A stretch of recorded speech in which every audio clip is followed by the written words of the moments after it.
très clair pour tout le monde, vu que c'est un terme assez spécifique. Donc, Harajuku, c'est un tout petit quartier de Tokyo dans lequel sont nés différents styles très excentriques, vous pouvez le constater, donc dans les années 80-90. Et à la base, la naissance de ces modes, c'était une volonté des jeunes japonais de se libérer des carcans imposés par la société japonaise. Donc certains de ces styles ont évolué et sont arrivés en Occident.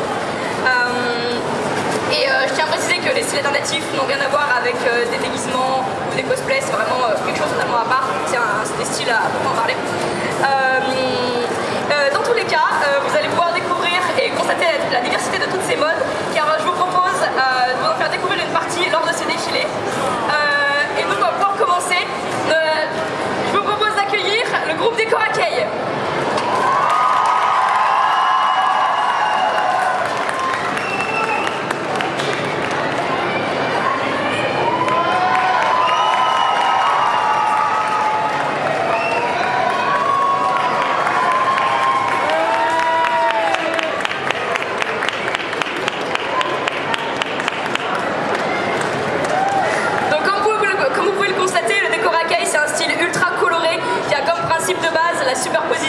De vêtements, d'accessoires. Ce style n'a pas vraiment de règles à proprement parler, à part justement ce principe d'accumulation. Et par exemple avec beaucoup de bracelets, de colliers, il y a aussi très fréquemment des stickers sur le visage et du make-up très coloré. Et ce qui domine, c'est le décorat arc-en-ciel, mais comme vous pouvez le voir, on a aussi du décorat tout en rose. Merci beaucoup.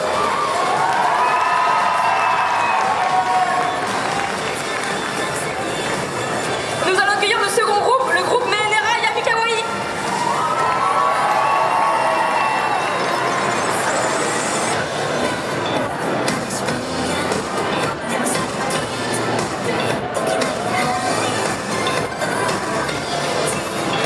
Le Yami Kawaii est un style visant à briser les tabous de la société japonaise autour de la dépression et des maladies mentales de manière générale. Yami Kawaii signifie maladie mignonne en japonais. Et le terme Menera est également employé. C'est un terme qui lui fait directement référence aux personnes qui sont atteintes de maladies mentales. Et le Menera ou Yami Kawaii, c'est un style mixant l'esthétique pastel avec des motifs qui rappellent tout ce qui est médical. Donc les pilules, les seringues, les bandages, etc. Et le Yami Kawaii est une forme d'expression pour les personnes qui le portent pour se réapproprier son corps et éventuellement sa maladie mentale. Merci beaucoup.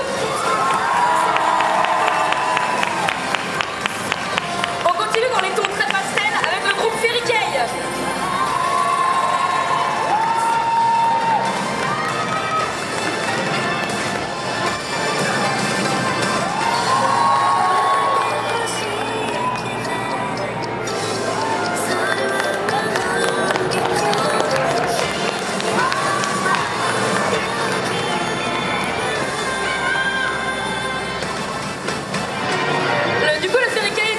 Consiste à recréer une certaine féerie par le biais de tout plein de couleurs très pastel et très légères, avec plein de motifs mignons.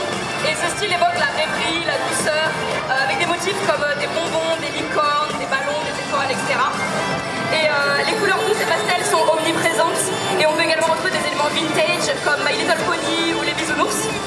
Et on retrouve souvent des habits comme des salopettes, des jupons au tulle, des t-shirts larges, et toujours dans les mêmes tons clairs et doux.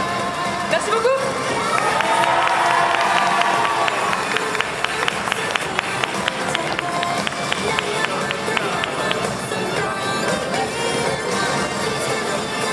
Nous accueillons notre quatrième groupe, Morikei et Country Lolita.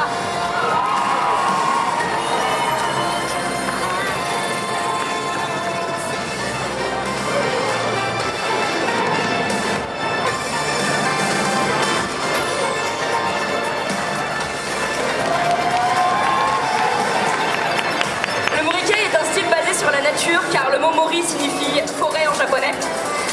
Ils sont inspirés directement, donc c'est un style avec beaucoup de couleurs naturelles, donc des nuances de marron, de beige, du rouge bordeaux et parfois du vert. Et les matières sont également assez naturelles avec par exemple de la laine, du lin et du coton. Et c'est un style assez vintage et bohème. Et le country Lolita, c'est un petit peu dans le même esprit, c'est-à-dire un sous-genre de Lolita inspiré par la nature et la vie à la campagne. On peut retrouver des éléments comme des fleurs et des fruits. Et comme tout style Lolita, il faut respecter les codes de cette mode, qu'on verra après en détail, avec une tenue qui doit recouvrir les épaules et les genoux, et la silhouette doit être en forme de cloche. Merci beaucoup.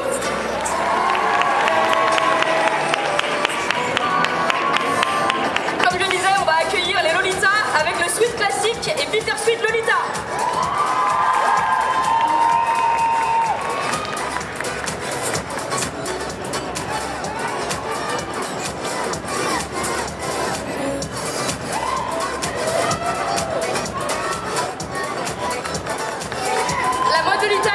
Très réglementé. Il faut par exemple un jupon pour donner du volume et créer la silhouette typique de Lolita. Et il faut accessoiriser cette tenue de manière harmonieuse. C'est les principales règles. Et je vais vous présenter quelques sous-genres de Lolita. Donc avec le Sweet Lolita, ici même. Donc c'est le style le plus populaire et le principal sous-genre de la mode Lolita. Il se distingue par ses couleurs majoritairement pastel et ses motifs mignons. Ensuite, tout au fond, nous avons le Bittersweet Lolita. Donc ça fait partie du sweet avec une particularité, c'est-à-dire qu'au lieu des couleurs pastel, on retrouve des couleurs plus foncées comme le noir, mais avec toujours les mêmes motifs très mignons. Et ensuite, au milieu, nous avons le classique sweet, et comme son nom l'indique, c'est un mélange entre les sous-genres sweet et classique. Donc au lieu des couleurs pastel, on a des couleurs plus matures et un peu plus naturelles, et ça donne un aspect un peu plus mature justement, caractéristique du classique Lolita, tout en gardant des éléments mignons typiques du sweet. Merci beaucoup.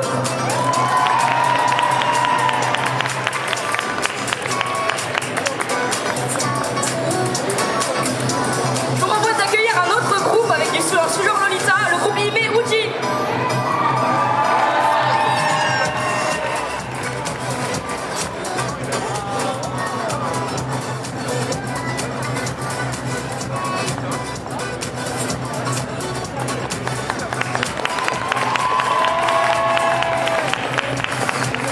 Donc, le Hime est un autre sous-genre de Lolita, avec toujours les mêmes codes propres à ce style, mais celui-ci qu'on se concentre sur une apparence de princesse, et le mot Hime signifiant princesse en japonais, donc avec des robes à volants, des rubans, des imprimés avec des châteaux, et tout ce qui peut rappeler la royauté.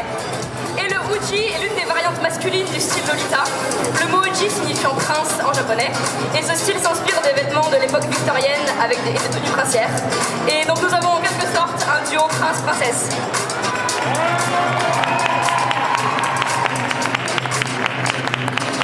Merci beaucoup.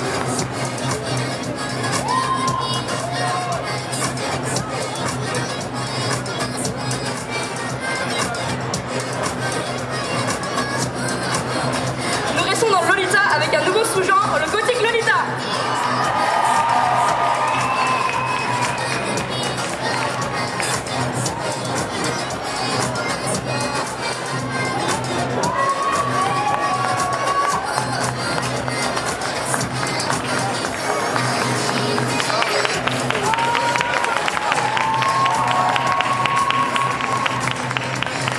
Lolita est également un autre sous-genre de ce même style qui s'inspire du style gothique.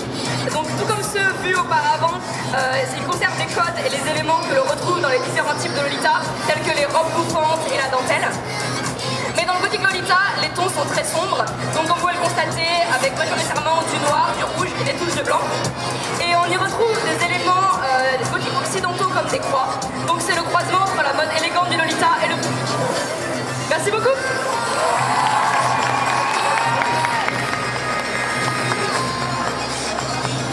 Nous allons quitter le Lolita pour accueillir notre groupe Jirai Kei.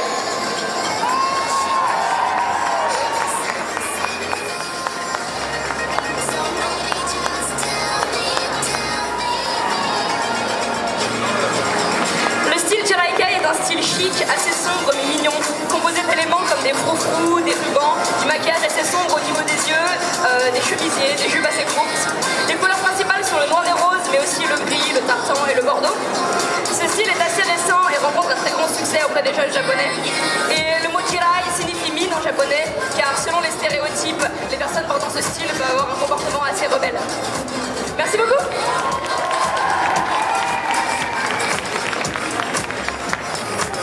Et nous accueillons notre dernier groupe, le groupe Cybergot.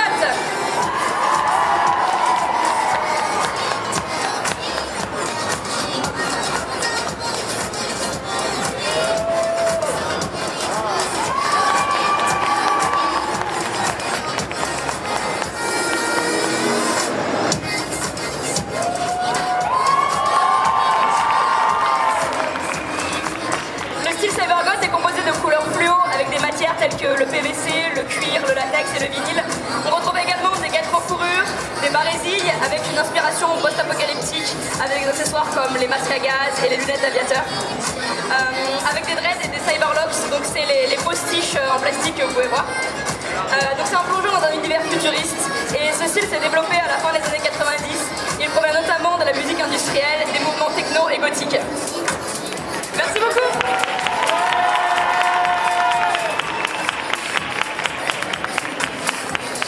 Bonjour la Japan Touch, merci beaucoup d'être venu assister au défilé. Donc, maintenant que vous connaissez un petit peu mieux les styles qui sont passés sur scène, et ben c'est à moi de décrire la personne qui vous l'a présentée. Donc voici Alice, vous pouvez l'applaudir.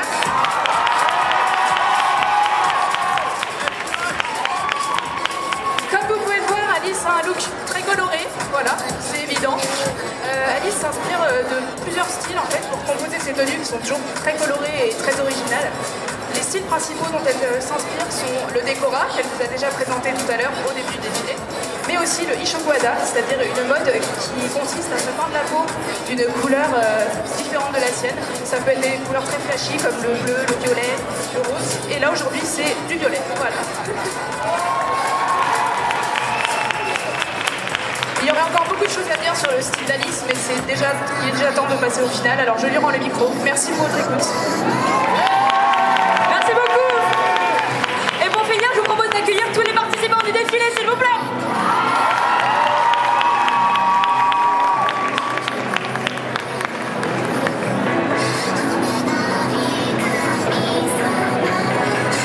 On les applaudit, s'il vous plaît. Merci beaucoup.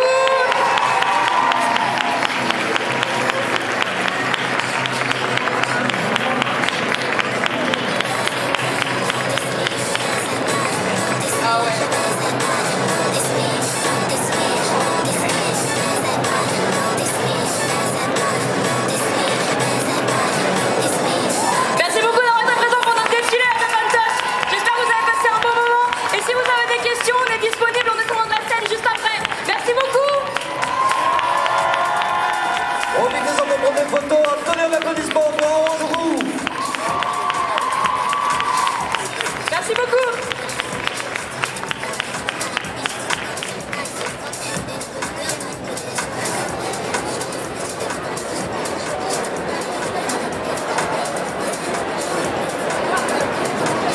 Alice, est-ce que tu peux rester avec nous 2 minutes, s'il te plaît? Oui, c'est une voix qui t'appelle. Oui, je suis là. Comment ça va? Écoute, ça va. J'étais un petit peu stressée au début, je pense que ça s'est vu. Et je suis désolée pour ça, c'était un petit peu. C'est pas trop vu.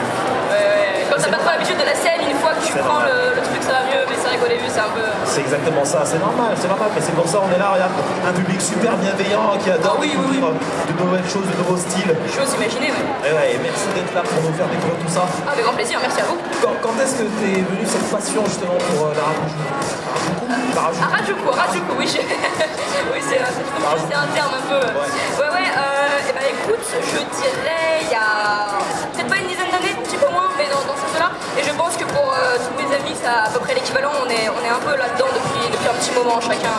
Et de temps en temps, on voit des personnes qui sont nouvelles justement, et on adore accueillir de nouvelles personnes dans notre communauté, donc n'hésitez pas. et voilà, donc moi ça fait un petit moment quand même. Et d'où ça t'est venu, c'est justement cette envie d'adopter ce style, de pouvoir.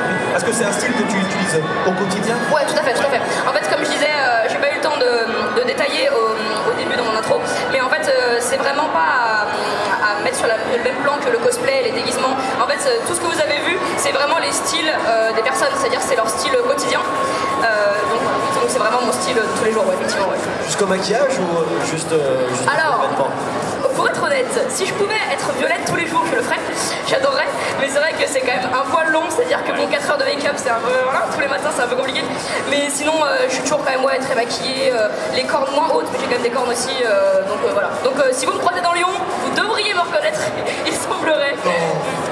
Il y en a beaucoup dans Lyon, des comme ça. Moi j'ai. Ouais, tous les coins de rue classiques. Super beau style. Où est-ce qu'on peut te retrouver sur les réseaux, sur internet? Alors, vous pouvez tous nous retrouver sur Instagram. Alors, je sais pas, j'ai pas trop le temps de faire les 27 Instagram, ça va être un peu compliqué.